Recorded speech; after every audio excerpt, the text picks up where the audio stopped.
Jail के अंदर का जो अमला है ना, ये किताब लिख सकता है इस मामले के ऊपर कि यहां इस जेल में एक ऐसा कैदी आया जिसने शहजादों की तरह जिंदगी गुजारी है, जो पाकिस्तान का वजीर आजम रहा है, जो 50 साल से इस कौम का हीरो है, लेकिन उसने कमाल सब्र के साथ जेल काटी है और उसने हर किस्म की तकलीफ को बर्दाश्त किया और तकलीफ बर्दाश्त करते हुए भी उसने रोला नहीं डाला, अपनी कमजोरी शो नहीं की। पीएमएलएन किसी सूरत ये नहीं चाहती कि मुज़ाकरात कामयाब हो, और ये बात मैं आपको पहले दिन से इसलिए बता रहा हूं कि पीएमएलएन अगर मुज़ाकरात कामयाब हो जाएंगे तो जो कुछ भी पाकिस्तान तहरीक इंसाफ को मिलेगा वो पीएमएलएन या हुकूमत की जेब से निकलकर मिलेगा, यानी पीएमएलएन को ही कुछ ना कुछ छोड़ना पड़ेगा। उन्हें हैरत इस बात की है कि इमरान खान साहब ने ये किस तरह के मुतालबात किए हैं। बहुत सारे ऐसे मुतालबात हैं जो वो कर सकते थे, जहां पे मामला फंस सकता था, इन्होंने जानबूझ के वो मुतालबात नहीं किए।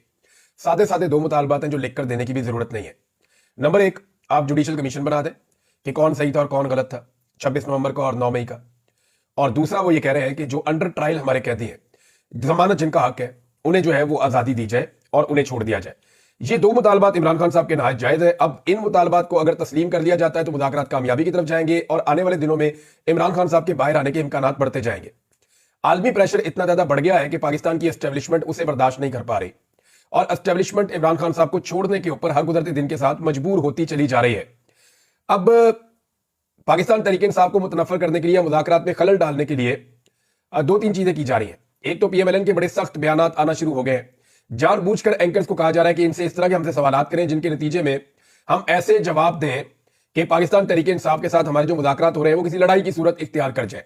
नंबर एक। नंबर दो, जो कुछ सहाफ़ी हैं जिनका पीएमएलएन के साथ या पीडीएम के साथ अच्छा ताल्लुक है, वो अब ताने दे रहे हैं और इस किस्म के ताने दे रहे हैं कि जनाब पाकिस्तान तहरीक इंसाफ तो बात ही नहीं करना चाहती थी, अब वो क्यों बात कर रहे हैं। वो तो कहते थे ये सारे चोर और डाकू हैं, तो अब वो इनके साथ क्यों, इस किस्म के ताने दिए जा रहे हैं। ये ताने देने का मकसद भी यह है कि मामला जो है उसके अंदर गरमाइश पैदा हो और मुज़ाकरात नाकाम हो जाए। तहरीक इंसाफ फिलहाल चिपक गई है पूरी तरह से और वो हर मुमकिन कोशिश कर रही है कि मुज़ाकरात किसी तरह आगे बढ़ते जाए ताकि जो हुज्जत है वो तमाम हो जाए, क्योंकि तहरीक इंसाफ ने एक नई तहरीक चलानी है। इमरान खान साहब ने ऐसे बाहर नहीं आना। जितना उनके साथ जुल्म हुआ, जितनी उनके साथ ज्यादती हुई, इमरान खान साहब अपनी पॉलिटिकल तहरीक को मुर्दा करके बाहर नहीं आएंगे। सबकी ख्वाहिश ये है कि इमरान खान साहब सरेंडर करके बाहर आए, लेकिन इमरान खान साहब किसी सूरत सरेंडर नहीं करेंगे। वो अंदर रह सकते हैं, वो इस कैद को लंबा कर सकते हैं। अभी तक तो वो नहीं मान रहे। उनकी फैमिली से बात हुई, वो कह रहे हैं जी नहीं मान रहे। उनके जो करीबी साथी हैं जो उनको मिलकर आते हैं, उनसे मेरी बात हुई, वो कह रहे हैं जी इमरान खान नहीं मान रहे। उनके वकला से बात हुई, वो भी ये कह रहे हैं कि इमरान खान नहीं मान रहे। जब इतने सारे लोग जो इमरान खान को मिलकर आते हैं और जब मैं सोर्सेज से बात करता हूं, चाहे वो एस्टेब्लिशमेंट में है चाहे वो जेल में है, तो वो ये बताते हैं कि हमने इतना कंपोज्ड आदमी अपनी जिंदगी में नहीं देखा। वो ये कहते हैं कि हमने इसके लिए जीना मुश्किल कर दिया, लेकिन इसके बावजूद इसने हमसे कभी कोई गिला नहीं किया। यानी इमरान खान को अच्छी तरह पता है कि उसके लिए हालात को तंग कौन करता है और वो किसी को गिला शिकवा भी नहीं करते। यानी जब भी इमरान खान को सख्ती का